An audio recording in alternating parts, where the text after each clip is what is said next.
बटाव online ग्राहक सेवा केंद्र. अर्जंट पासपोर्ट फोटो काढून मिळेल. ठिकाण अमरधाम रोड, विक्रांती हॉटेल समोर, Yeola. Batav photo studio. India आघाडीबाबत वेगळी बातमी येणार आहे.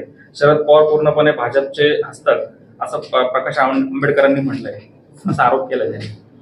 आता त्यांना जास्त माहिती मिळत असेल, आता कुठून माहिती मिळते अशी काय मला माहिती नाही, परंतु पवार साहेब भाजपमध्ये येणं, तो भाजपचा स्वीकार करणं हे मला तरी शक्य वाटत नाही.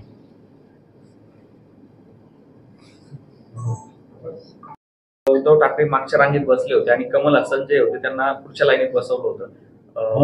इंडिया आघाडीचा पहिला प्रश्न पुन्हा येतोय. इंडिया आघाडीच्या बैठकीत जे उद्धव ठाकरेंना मागे बसवलं होतं आणि कमल हसन जे इतर दक्षिणात्य नेते असतील त्यांना पुढे बसवलं होतं. सर, मला काही कल्पना नाही, मी पाहिलं पण नाही कोण मागे बसले कोण पुढे बसले, परंतु एकच आहे की यातल्या काही लहान म्हणजे ह्या अशा कारणांमुळे जे आहे फार काही आघाडीवर परिणाम होत नाही.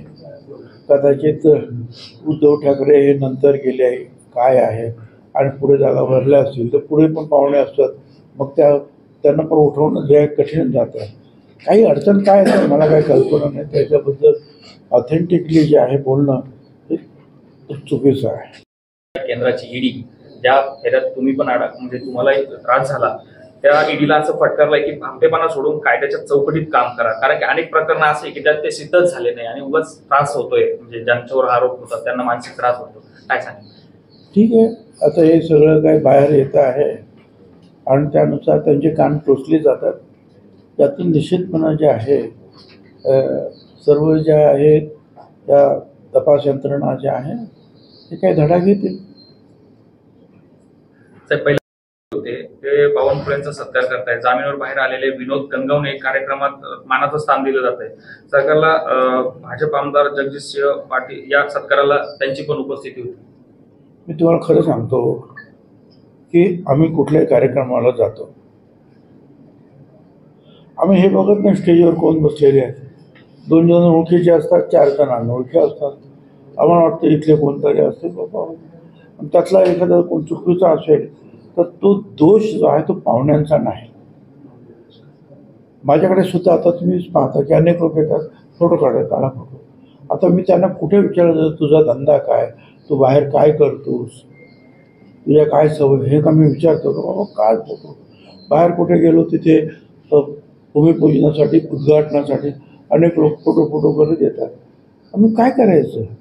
त्याच्यामुळं हे जे आहे याला बावनकुळेंना दोष देणं काहीच अर्थ नाही. बरं, आम्ही एखाद्या सांगितलं नाही मी तुला फोटो काढून देत नाही आणि तू नेमका जर चांगला तिकडं कार्यकर्ता असला तर परत आपल्याला अडचण होतं. त्यामुळे जे आहे हे असे प्रकारचे लहान मोठे सगळे नेत्यांच्या बाबतीत घडत असतात आणि याचा दोष हा त्या नेत्यांना देऊन चालत नाही. तर जे काही स्थानिक नेते असतील ज्यांना माहितगार आहे हा मनुष्य कोण आहे, हा मनुष्य कोण आहे, त्या लोकांना दूर ठेवणं हे स्थानिक लोकांचं काम आहे. साहेब, 11 ऑगस्टला इंडिया आघाडी मोर्चा काढणार आहे. केंद्रीय निवडणूक आयोगाच्या दिल्लीतील कार्यालयावर हा मोर्चा काढण्यात येणार आहे. निवडणुकीमध्ये मतांची चोरी झाल्याचा आरोप राहुल गांधी यांनी केला. राहुल गांधीच्या आरोपांवर इंडिया आघाडीचं एकमत झालंय. असं आहे की देशामध्ये लोकशाही आहे. एखाद्या गोष्टीबद्दल आपल्याला काय ऑब्जेक्शन असेल, विरोध असेल तर त्याबद्दल शांततेनं मोर्चा काढणं हे लोकशाहीमधलं जे आहे एक सत्याग्रहाचं हत्यार आहे.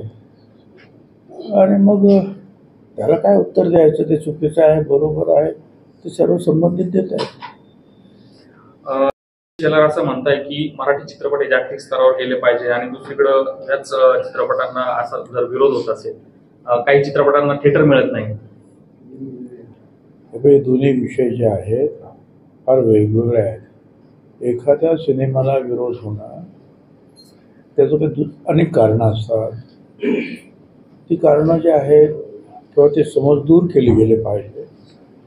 आणि हा वेगळा प्रश्न आहे की मराठी सिनेमांना थिएटर मिळत नाही. ही आपली तक्रार आजची नाही, अनेक वर्षाची आहे. आणि खरं म्हणजे आता आपण हे मल्टिप्लेक्सेस जे सगळीकडे झाले, ह्या मल्टिप्लेक्सची जे आहे ते धोरणसुद्धा मीच ठरवलं होतं आणि मीच हे मल्टिप्लेक्स जे आहे ह्या महाराष्ट्रामध्ये आणण्यासाठी जे आहे पुढाकार घेतला होता. मुंबईमध्ये, पुण्यामध्ये अनेक थिएटरचं उद्घाटन केलं होतं, कारण त्याच्या अगोदर फक्त गुजरातमध्ये मल्टिप्लेक्सेस होते. आता आमची पण अशी एक समज होता की त्याच्यामध्ये 500चे काही थिएटर असतात, 300चे असतात, 200चे असतात. तर एखादा तुम्हाला सिनेमा असा वाटला मराठी किंवा त्याला फार गर्दी होत नाही, तर ते लहान थिएटर असेल 200चं, 250चं, त्याच्यामध्ये लावा. चांगलं असेल तर 500मध्ये लावा, 1000मध्ये लावा. परंतु हे काही लोक जे आहेत हे दाद देत नाहीत, हे खरं आहे. आणि मग त्यामुळे मग आंदोलनाला सुरुवात होते. तर आता या बाबतीमध्ये आशिषला स्वतः लक्षात घातलं. एकीकडे रिलीज होण्या ब्रेक लागलाय, दुसरीकडे आपले हे म्हणताय की खालिद का शिवाजी सिनेमाच्या रिलीजचा ब्रेक लागलाय. केंद्रीय माहिती प्रसारण खात्याने निर्णय घेतलाय सर. मला कल्पना नाही का लावलेला आहे, परंतु काही हिंदू संघटनांनी जे आहे अशी मागणी केली होती की त्याच्यामध्ये छत्रपती शिवाजी महाराजांबद्दल काही चुकीचा इतिहास मांडला गेला आहे असं त्यांचं म्हणणं होतं. आता तो सिनेमा काय मी पाहिलेला नाही आणि मग त्यामुळे चुकीचं त्याच्यात काय ते मला काही माहीत नाही. मधल्या सूत्रांची माहिती आहे, महायुती मुंडेंसाठी अनुकूल असल्याची चर्चा आहे. आनंद आहे ना, त्याच्यामध्ये दुःख काय आहे.